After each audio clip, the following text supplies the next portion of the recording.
We're going to move to our first panel discussion now. And as I mentioned this morning at upEND, we've spent the last year really studying carceral logic and understanding how carceral logic manifests in the family policing system. Since much of the writing about carceral logic is done as it relates to prisons and policing, we wanted to study that literature and apply that to the logic that's used in the family policing system. And then we wanted to explore the different roles of the family policing system and how carceral logic explores those roles of surveillance, regulation, and punishment. And we wrote a series of papers about those, which are all available on our website. The series of papers is called Help is Not on the Way, How Family Policing Perpetuates State-Directed Terror. And today we have an amazing panel featuring the authors of those papers. Let's get us started. I want to introduce our moderator, Lexie Grüber-Pérez, who I'm very excited could join us today all the way from London. Thank you, Lexie, for being here. Lexie is a service design master's candidate at the Royal College of Art in London, and she previously served as a senior advisor in the Administration on Children, Youth, and Families during the Biden administration. Then we have Brianna Harvey, a panelist who's a PhD candidate at UCLA. Bree's work utilizes abolitionist praxis to examine and understand the ways that Black youth navigate and become entrapped in carceral systems. She's worked in the field of social services for over 16 years, supporting communities that have been historically minoritized.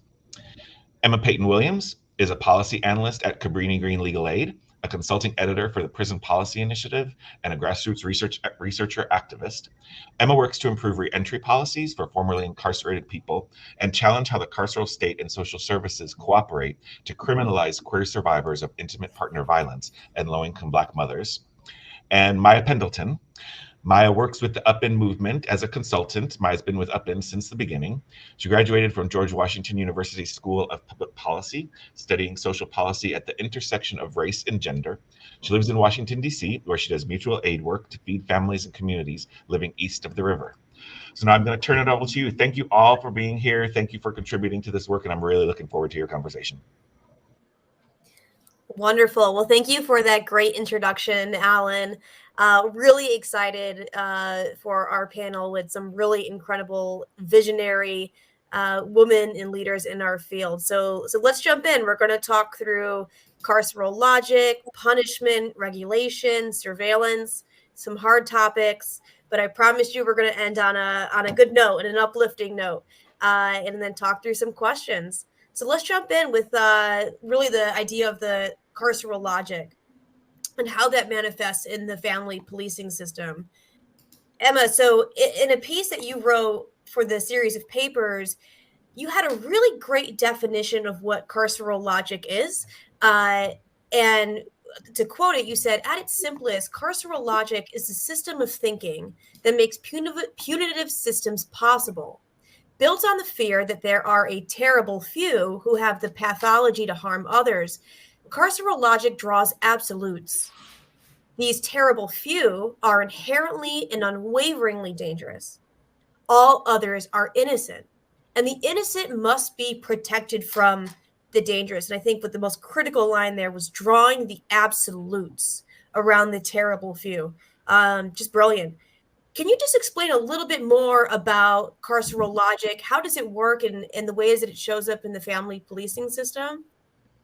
Yeah, absolutely. Thanks so much, Lexie. So that term, the terrible few, is something that I got from Ruth Wilson Gilmore's book, Golden Gulag. And she borrows from a scholar and abolitionist, Ruth Morris, and defines the term as a statistically insignificant and socially unpredictable handful of the planet's humans whose psychopathic actions are the stuff of folktales, tabloids, including the evening news and reality television, and emergency legislation. When it comes to crime in prisons, the few whose difference might horribly erupt stand in for the many whose difference is emblazoned on surfaces of skin, documents, and maps, color, credo, citizenship, communities, convictions. So just to break that down a little bit, because that was a lot of words that I didn't recognize the first time I read it. The idea is that these handful of really sensationalized incidences, and we see this in the family policing system and in the traditional prison system, are used to justify absolutely horrific treatment of masses of people. And those masses are groups that are racialized and are determined on identity-based lines. So We have nearly 2 million people in prisons and jails in the US. We investigate nearly 2 million kids cases or over 2 million kids cases in the family policing system each year. And we all sacrifice basic freedoms in exchange for this illusion of protection from these supposed terrible few. And I think to me, it's important to identify that the system is dangerous and violent to some. And again, those are racialized groups. But I think that we have to understand that every single person has a stake in this because we have all sacrificed basic freedoms in exchange for this illusion of safety. And that sacrifice, that kind of process that we go through mentally, that is carceral logic, is the idea that that's an exchange worth making. And so when you take off your shoes, when you go through TSA to get on an airplane, when you are on CCTV all the time, every time you go outside, when adults who work with children, and in some states every adult, are a mandated reporter, those are all examples of times that we are making this compromise. And two of the most insidious things about it, in my opinion, are that it obscures actual violence. It's a lot easier to look at these people who have names and faces and who have detailed stories that are in the news and point blame at them than it is to look at the state and say, the state is causing violence all of the time, forcing people into poverty, forcing people to live in hunger, forcing people to live without housing, denying us basic physical and mental health care. So it kind of shifts the blame to this scapegoat group.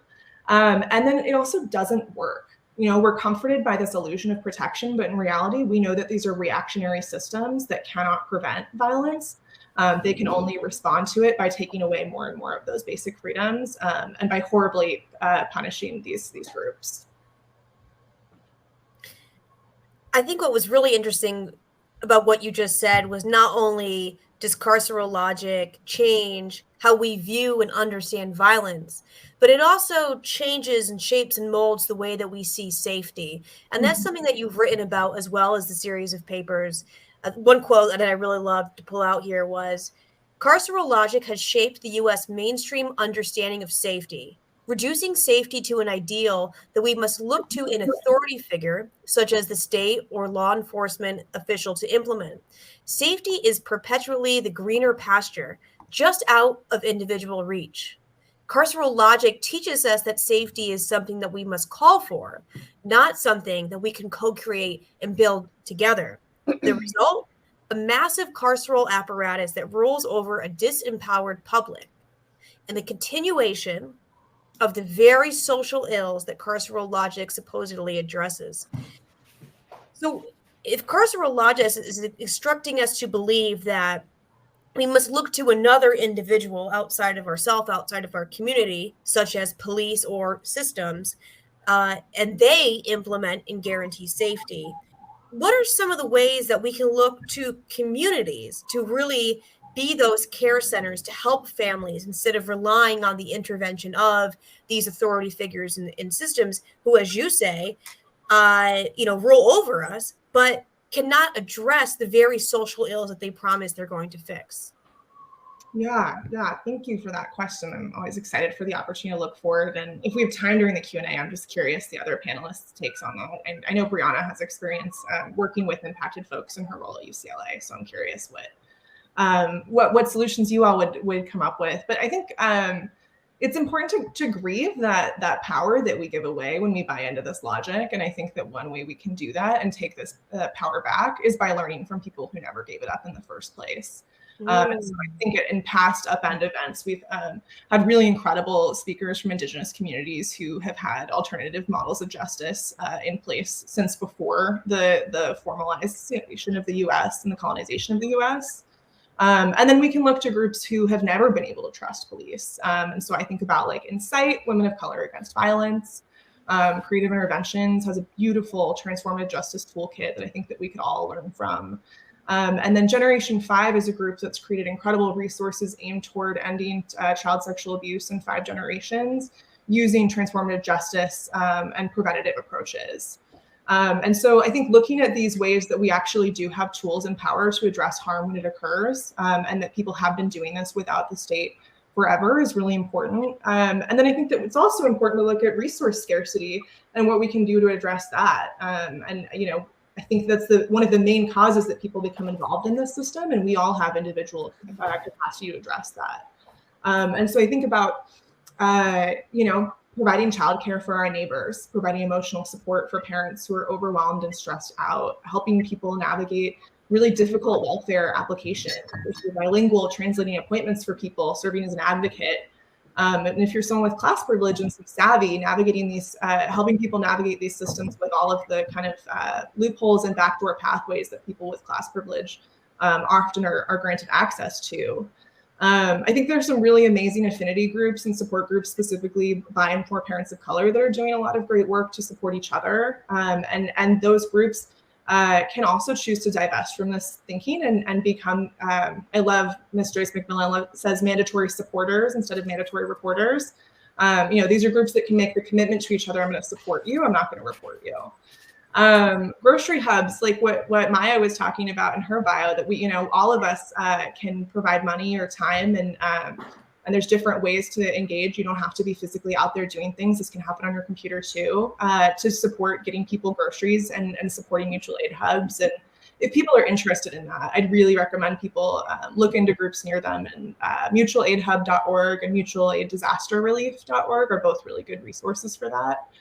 I think people in positions of leadership can also make parents' lives easier. You can extend parental leave. You can provide childcare at your events. I know some nonprofits are working, and some universities too, are working creatively to kind of work around mandatory reporting policies and create spaces for people to share safely. And those are all options. But I just want to underscore that under everything I just said, the most important part of all of that is relationship building.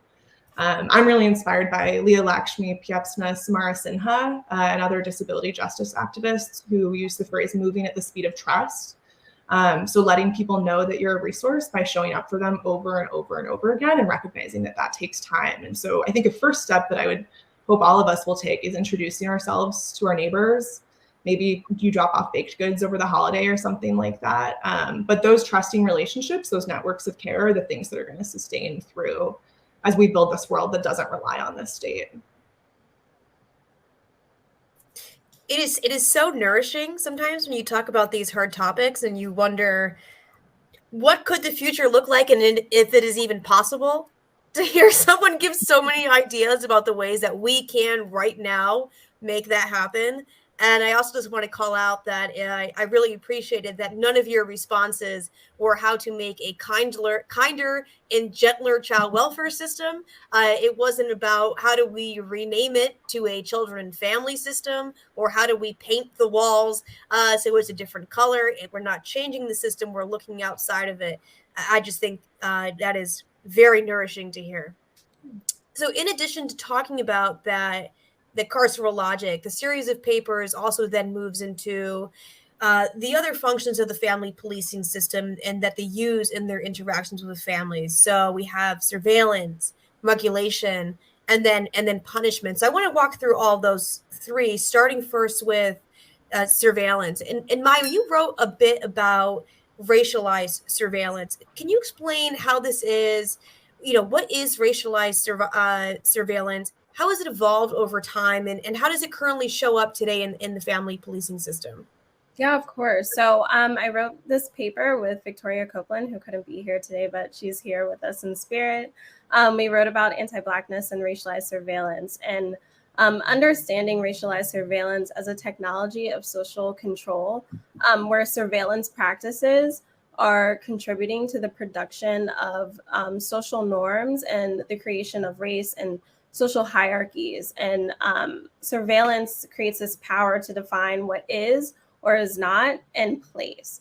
And so I think like a little bit more simple way to understand it is as surveillance is basically establishing and maintaining and reinforcing racial hierarchies, social hierarchies, the prevailing social order through these technologies that are watching, that are monitoring, and then ultimately criminalizing behaviors. These behaviors obviously are most often communities that are living in deep poverty, Black communities, Native communities that are experiencing, the intersection of these surveilling systems. So these surveillance technologies are really orienting in European colonialism and the transatlantic slave trade And in all of those ways, we saw ways that these communities were watched, surveilled for the purposes of maintaining social hierarchy. So like, what does this look like over time? We think about like the original slave trade and the way that enslaved people were listed and documented, and their ages were documented, right? All these like meticulous ways of documenting people and their children, like when they're separating children, all of these things are documented, right? Like sort of like in a weird, like sickening way, slave owners like meticulously documented these things. Think of like fugitive slave laws where enslaved people would run to freedom resisting those systems, and everybody else, right? White people were sort of, whether you were a slaveholder or not, you were enlisted as a person who could return that enslaved person back to slavery. So all of these ways we see that Black communities are being watched and monitored in order to maintain systems. We can also think of, I think this came up earlier in one of the comments in the earlier section of the apprenticeships, like forced apprenticeships of Black children after slavery, right? So, judges would very quickly decide that, again, watching and judging parents' behaviors, deciding that parents weren't adequately caring for their children for whatever reason, and then basically re-enslave Black children after the emancipation of slavery. We see this with policing in our communities, and of course in the family policing system, where parents' behaviors, again, meticulously tracked through case plans and all these sort of documentations as ways to say that the behavior and the movements of Black people are unlawful and need to be monitored and surveilled. I want to touch a little bit more on the technology piece that you're talking about as a way to surveil people. One of the things you also wrote about is the phrase that we use also often in this field, which is the pendulum swing, right? So that's how the focus of the family policing system moves between family preservation on one side and child protection. And then once the evening news or tabloids, or as Emma said, which is really the same thing, has one story about the terrible few, it goes right back and forth. What you're saying is that pendulum swing is much less clear. And specifically, you write that the expansion and reauthorization of CAPTA, the Child Abuse Prevention and Treatment Act, in addition to new stipulations for data integration, signify that the pendulum is not moving between two contrasting dichotomies of family preservation and child protection, but that rather that the system relies on utilizing the same tools of policing and regulation, no matter the intent. I want to dive a little bit more into this. So what do you mean in this quote, specifically when you talk about the ways that technology like data integration is used by the system in ways that many people don't realize or might be obscured by the myth of benevolence that is over it? Yeah, so I think I want to start first with this idea that there's like different intents of the family policing system, right? So there's an intent to protect children from harm. And I think that we wrote a lot about CAPTA, or the Child Abuse Prevention and Treatment Act, which is like supposedly protecting children from harm. And then there's the other side of the system, which is all about, family preservation and supposedly keeping families together. And I think that is like really clearly seen in the Families First policy. But what's interesting about both of these, like two laws that are, different intents on paper, is that they're both using technologies of surveillance, of monitoring, of control, shared databases, case notes, all of these things to, again, monitor and ultimately with the ability to criminalize families' behaviors toward their children. So when we think about CAPTA and mandatory reporting, we're using databases and risk assessments to say a child is going to be harmed or has been harmed or, whatever. When we're thinking about Family First, we're thinking about these prevention sort of case plans where a child at imminent risk, or so they say, at risk for being placed into foster care, can sort of not enter the system, but become known to the system, and their family can be put on a monitoring case plan where they're getting services from evidence-based providers And all of these things in the same ways are still tracking and monitoring the behaviors of families. So I think that, especially in recent years, as the child welfare system is sort of like recognized, like, okay, we're a little bit under fire. We have all of these, the pendulum is swinging towards prevention, and all of these people are saying, we want to keep families together, we want to provide services. But again, those surveillance technologies are being used to monitor the behaviors of families. And at any point, even if you're on a preventative case plan, your child can be taken away from you. If your behaviors, if a service provider, puts in a case note that they have concerns about mom, that can still lead to the separation of families. And so while the intent and name can appear different, the system continues to use these surveillance technologies to monitor and ultimately criminalize the behaviors of Black families. I love how you called out really the intent in the name. Anyone that would hear Child Abuse Prevention and Treatment Act, you did a public poll, they would tell you that would be a good thing, right? It's really interesting once you start to dissect and look at really what is the not the intent in name, but what is the intent in practice and how is it unfolding, that you really start to see the logic behind the surveillance that you described. So brilliantly said. I want to move on now to regulation, which has some similar themes here. Emma, when you wrote the piece on regulation, it's a topic that you've written about often. You talked about the history of regulation by the state throughout our history, from human chattel slavery to the Indian boarding schools to the recent years with the separation of families at the U.S.-Mexico border. And specifically, you said that the separation of families has historically been used as a way to regulate Black people, Indigenous people, and Latinx's migrants' behavior, upholding the supremacy of the white family by measuring Black, Indigenous, and Latinx families against a white and wealthy standard of what good parenting or healthy families looks like. Can you briefly walk us through how, in American history, how has this shown up, and then make the connection to how it still shows up in the family policing system today? Yeah, absolutely. First, I think it's just important that we underscore the whole thing.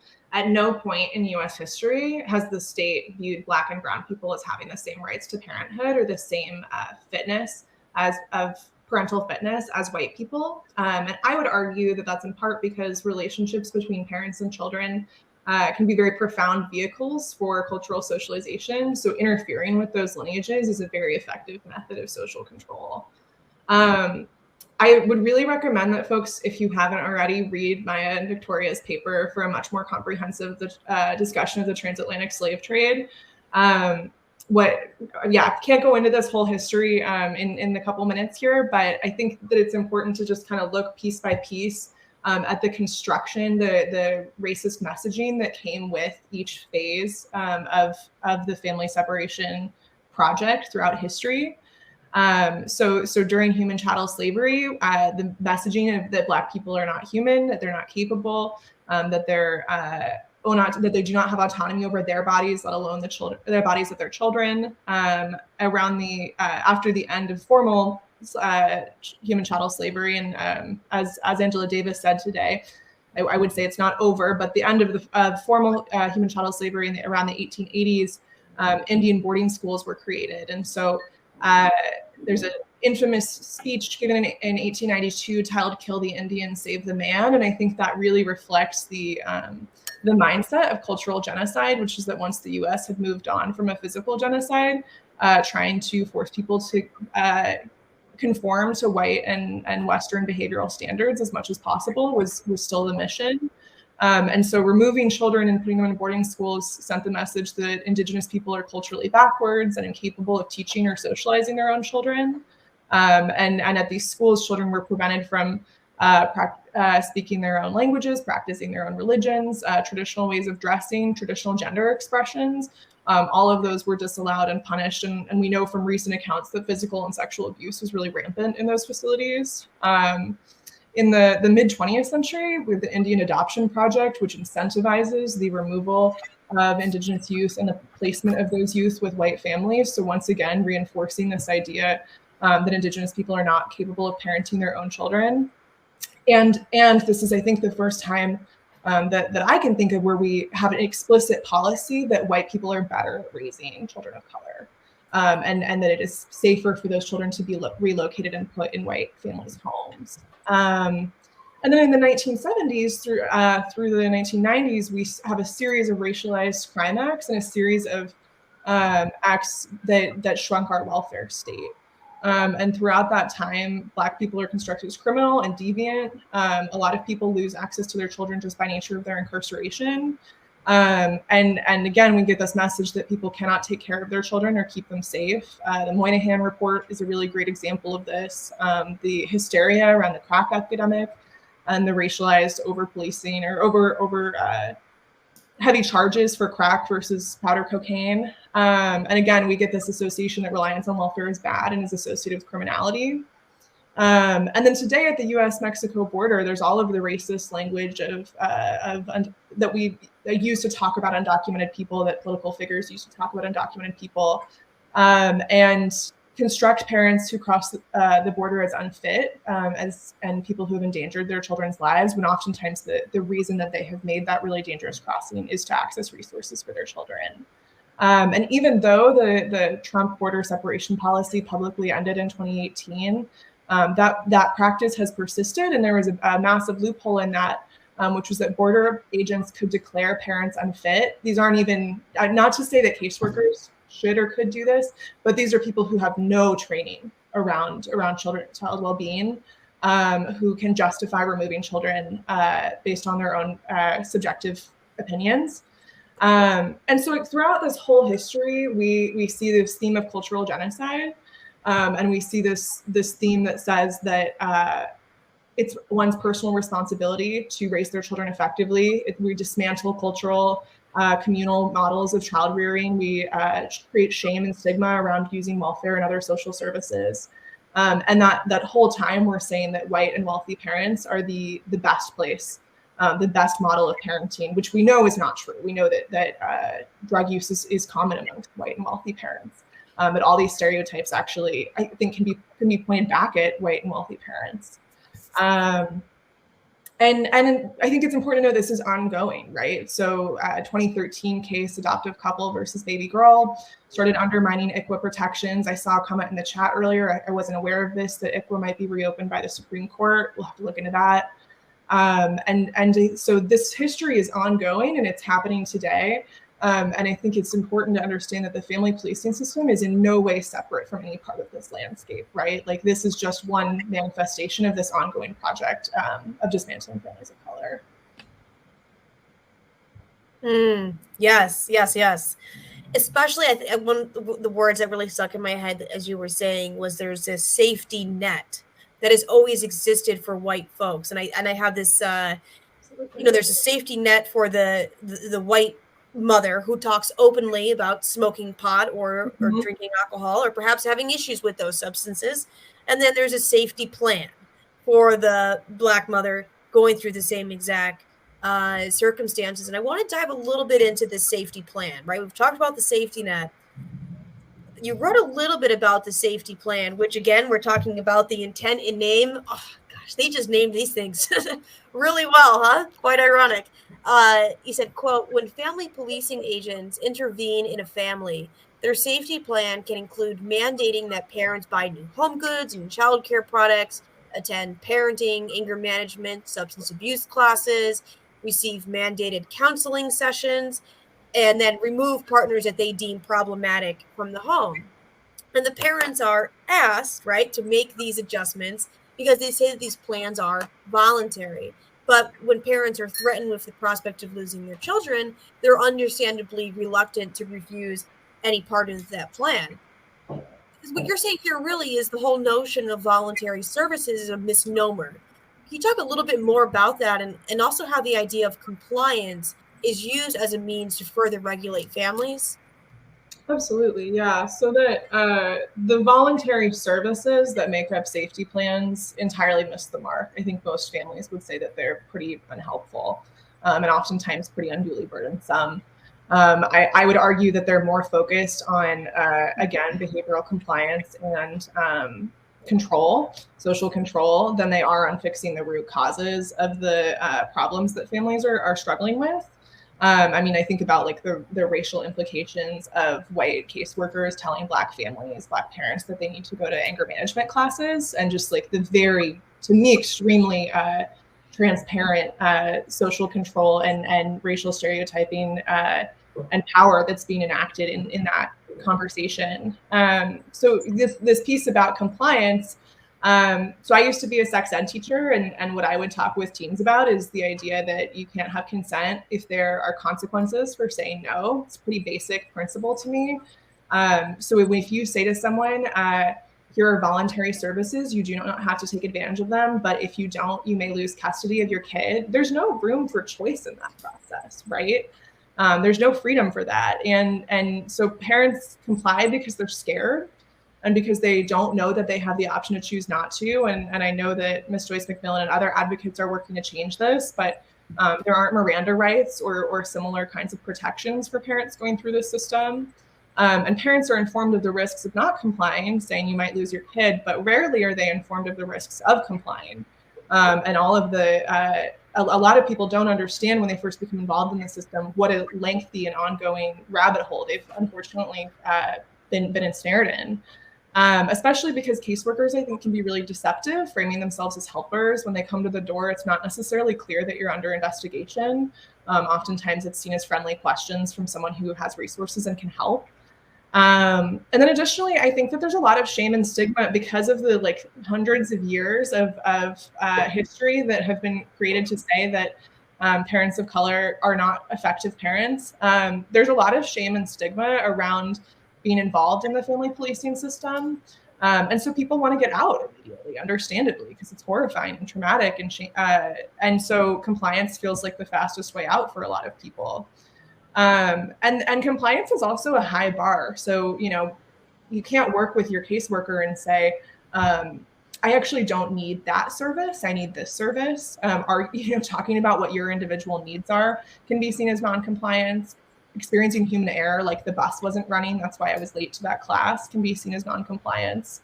And this is in no way legal advice. I mean, I think family defense attorneys are the absolute experts here, but I think that it's important to understand that conceptually compliance is a myth.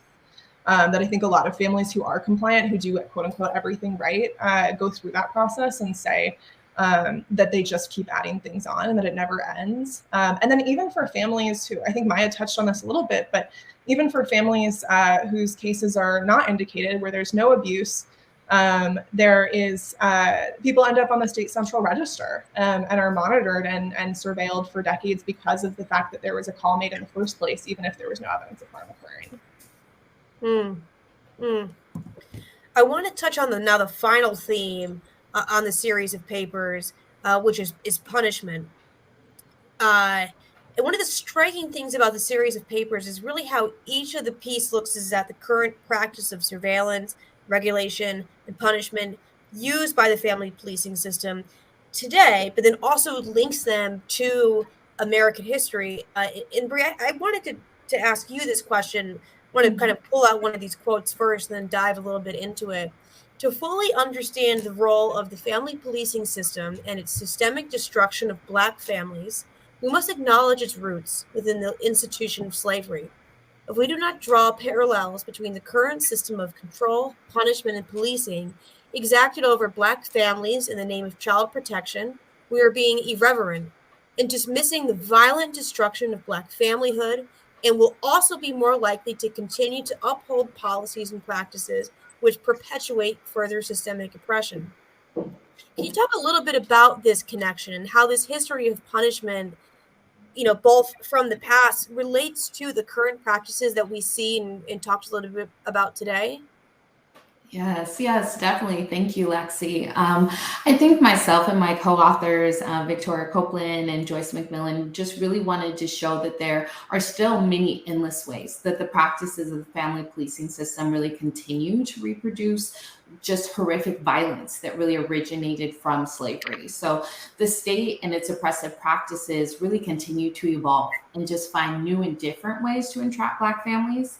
And I think foundationally, it's really the larger ideologies that portray Black parents as incapable, as unfit or criminal, and really needing state intervention in order to properly raise their children. And it's really from these ideologies that then fuel the practices of separating children from their parents and stripping parents of their autonomy and their ability to really exert control over themselves, as well as the lives of their children within any capacity. So just like within the institution of slavery, the state still surveils Black families. It still punishes Black families, and it still controls Black families. So it may look a little different, but I mean, Black women's reproduction is still being regulated and controlled.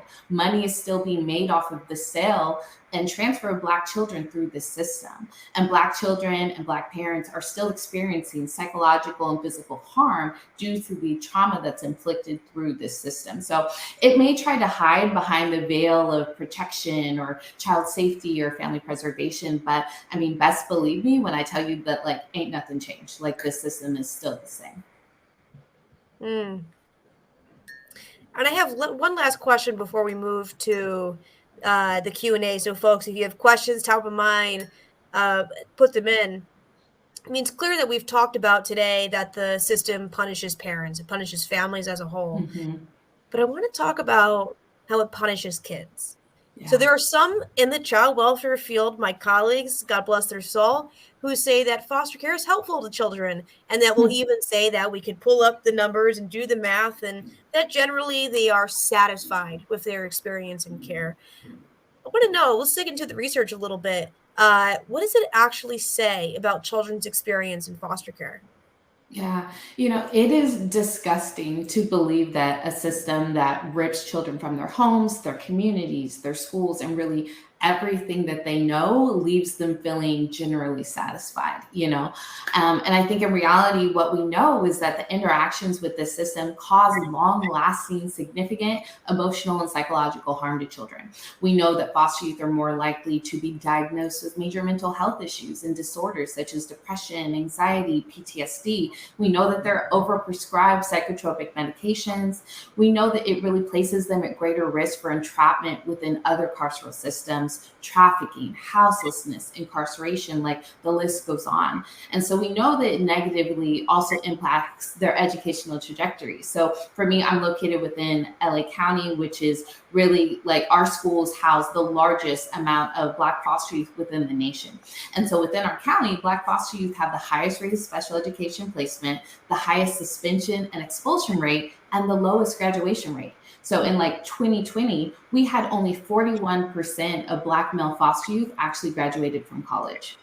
And so, you know, we also know that these youth are still being found in like very carceral like school settings. And so primarily they're found in our community schools, in alternative schools, and in prison school settings within LA County. So all of this is after intervention from the family policing system. So if it was truly an intervention, then we would not be seeing all of these negative outcomes that are really continuing to impact those that have been made most vulnerable by this system. Well said. All right, I want to wrap us up. We've talked about some hard topics. We've talked about regulation, surveillance, carceral logic, and punishment. And we'll talk a little bit more, you know, throughout the conference about those topics. But I want to look towards the future now. I think at the beginning, as they introduced me, they mentioned that I'm studying design. And one of the tools of design that I find so interesting is speculative design, which means looking towards the future, not at all influenced by the past. That if I were to create a pair of scissors, I would create a product as if I had never seen or touched it, to really be free of the biases and histories that cloud our judgment, and that make a system as it is today really just a replication of the system as it was 200 years ago in the United States or 500 years ago in the UK. How do we look towards the future? What is that new speculative logic that we can use to ensure the safety and protection of children, families, and communities?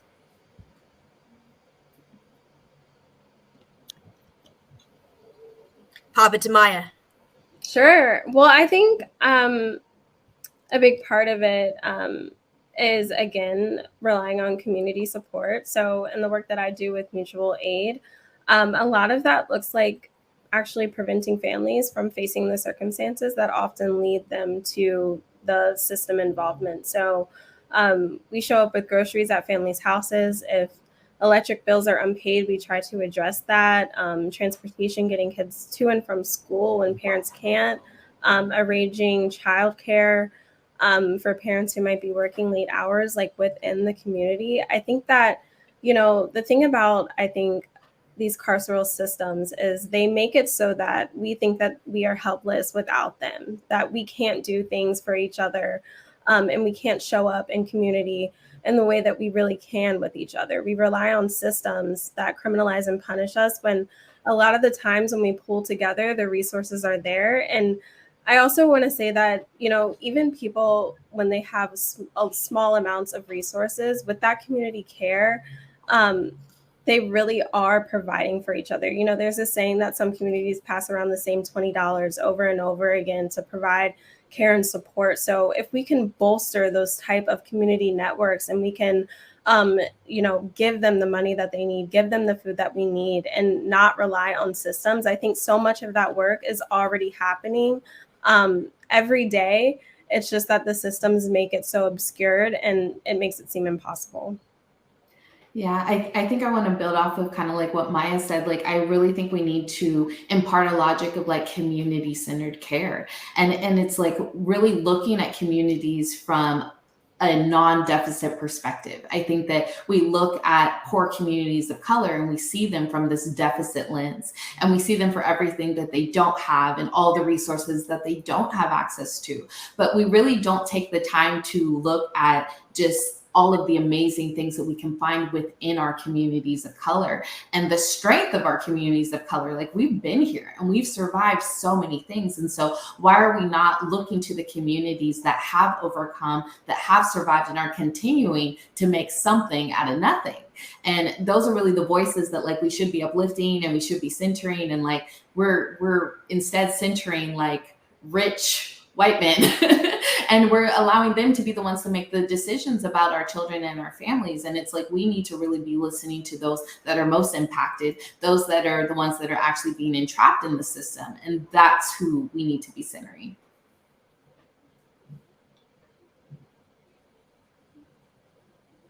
Emma, do you want to touch on it and then we can move to some of the Q&A? I think Maya and Brianna took it away. No, thank you though. So well said, guys. All right, so I think we could move to the questions now. Thanks, Ben, coming in with the first one here. So this is for Brianna and Maya. Acknowledging that your work is powerful, how do you think academic work can support impacted organizers in building power? How do impacted organizers materially benefit from academic work that relies on their lived experience in organizing knowledge and expertise? Oh, wow. That is a beautiful question. Thank you so much, Benjamin. Like, that is truly a beautiful question.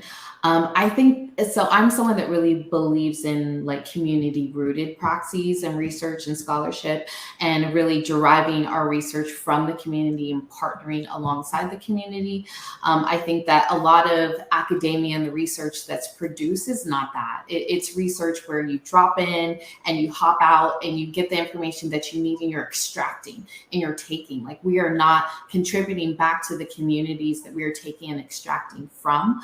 And so for me, it's like, how are we building mutually reciprocal partnerships with those that we are collaborating with as research partners and research collaborators? Like, why is it that those of us that are in the academic field, like, our voices are often centered, but like, why can we not then uplift those that are the true knowledge producers and knowledge generators, and those that we're really like extrapolating the primary information from? So I think like finding different ways for us to engage in reciprocal partnerships where we're actually able to utilize our funds and our resources and direct it to the communities that need it, and really working with them to be like, hey, what do you need? How can I help you? And it has to be more than a $25 gift card. Because I feel like that is something that like researchers do so often, is like, okay, well, I gave these foster youth a $25 gift card for participating in my study, but like, how is that really going to help them? Like, what do they need? Like, what are ways that we can connect them with research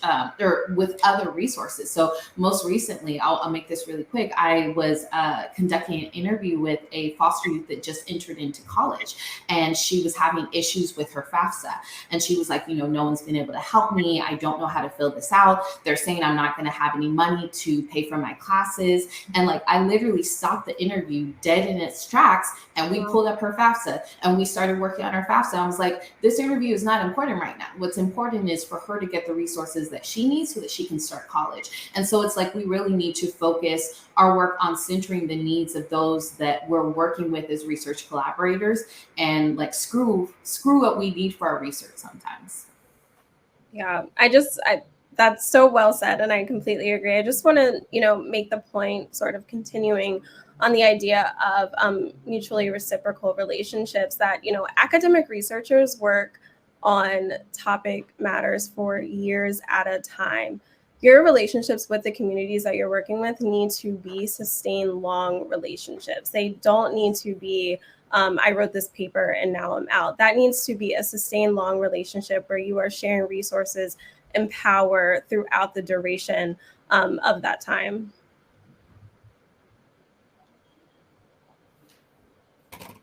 And the paper is titled "And Now I'm Out." I love that. Up in, up out. That's the next one. All right, and then if we could pull up the second question here.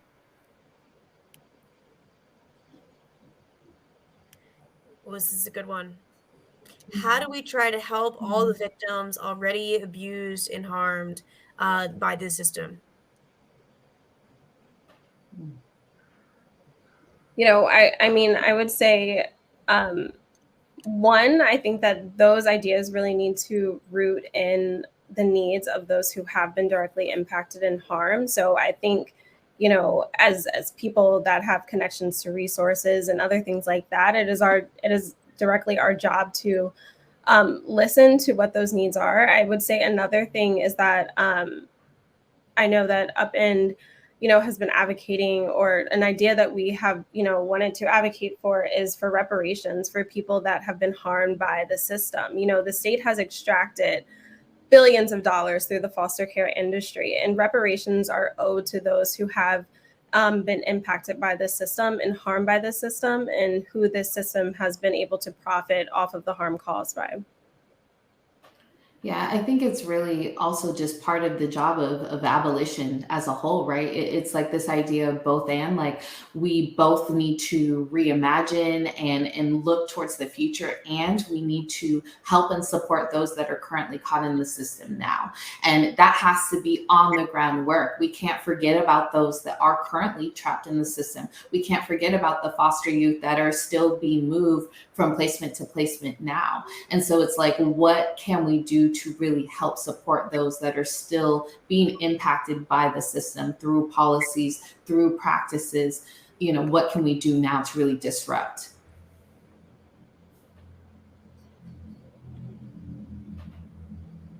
Emma, you have any thoughts of sort of how do we make it right by the people who've been wronged? I think that what my co-presenters here have said really sums it up, and I'm really grateful that upEND added this feature of having space for people who've been impacted by the system, and I'm hoping that that's something that continues in this space as well. Yeah, I think it's great. I wanted to add, we were talking earlier about the data and how there's so much data collected. I think we've all seen in the news how easy it is to submit a form to get your student loans canceled, and that's because all the data is there. And so perhaps one of the benefits of having all of this data that we've extracted from people is we know how to find them.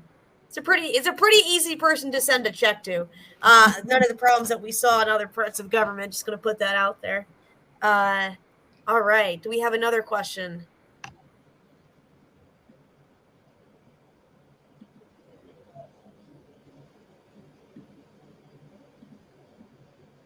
I think we have one here about the state of Connecticut. Well, this is interesting. I was I am from Connecticut. The Connecticut child welfare system in Connecticut has been recognized as a model for kinship care. Can you talk a little bit about why this reform won't work and why it's still rooted in surveillance? Yeah. I think, the thing about kinship care is that, again, I think this is a great example of how things that can be done without a system, we rely on systems to do, right? So I know that when I was growing up and I had, my parents were either working or maybe, I don't know, I had school and my parents were working. I got sent to my grandma's house and she watched me when my parents were at work, right? And so public systems often take things like that and name them kinship care. And now there's a case plan and now there's like services and now there's all this other stuff when people know what to do with their children. So I'll say that's one big critique I have of kinship care. But I think the other major thing, and Dorothy Roberts talks about this and how child welfare systems create your neighbors and create your families as people who are collaborating with the system for your demise. And I think that, it really can disrupt familiar relationships when now you have a caseworker asking grandma, did mom come visit today? And now that relationship has been disrupted by the system. And now the system is using aunts and uncles and cousins, for example, as other people who are conducting surveillance on families and on parents. And so kinship care is not an answer for foster care. I would say that any placements that are happening within the system will create harm and surveillance for families. Yeah, I just to kind of piggyback off of what you said, Maya, I think that from my time as a social worker, there were so many times where, grandmothers or aunts or whoever it was in the family where they were monitoring visits. They were the ones that were having to, be in this role of policing and monitoring the parents to make sure that they didn't do anything inappropriate. And then if they did not somehow intervene, the child is going to be removed. And it's like, so you're using the same kind of like control to really deputize family to have to then control other family members. And I think at the same time, like, we're not even providing kinship families with the same amount of funding and resources and supports that you do for foster parents. And so it's like they're still getting less access to financial resources and supports. And many of them are still in need of that. It's like, or maybe they would have been able to have the ability to intervene even before. And so it's like, how are you going to kind of impart this huge responsibility and they're not even getting compensated in a way that allows them to provide the type of quality care and support that many of these youth and children need. And it really is such a precarious kind of relationship to be placed in, where you are now a caseworker and you're a foster parent, but you're a kinship parent. And then lastly, like, it can be really hard for especially Black families to even be approved to become kinship care providers, because it's like, oh, well, you have a background, you stole something from a store in 1970, so it can be very hard to even get approval to become a kinship parent.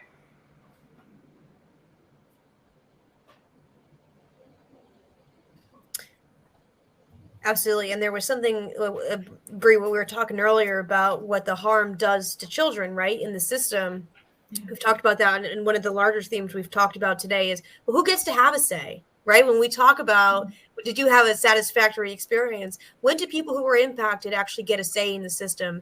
And I will say, as someone who does care for families in the Connecticut system today, who's seen firsthand the conditions that those children are suffering in the state of Connecticut, one of the wealthiest states and the wealthiest nation on the world, having to fundraise so they don't put their clothing into trash bags.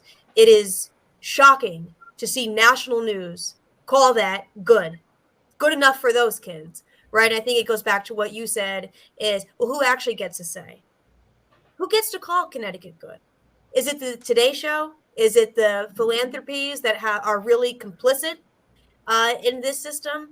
So I think whoever wrote that brilliant question, and Maya, thank you for pushing that up for us. I could sit here and talk for hours. But it's close to my bedtime, and I know we have a lot more conference to go. So Brianna, Maya, Emma, thank you so much for being with us today, for writing those papers, for talking a little bit more about it. Just so grateful to have you three visionaries as leaders in this field. Thank you so much. Thank you. Thank you. Thank you all. Thank you, Lexie, for being an excellent moderator with us today. And thanks, Bree, Emma, Maya, for being part of this conference and also for all of your work on these papers. And I also want to, again, acknowledge Victoria Copeland, who wasn't able to be here today, but was a big part of these papers. All of these papers, it's a series of 4, are available on our website. The link was in the chat, but if you didn't catch that, just go to our website, click resources, and you'll see it.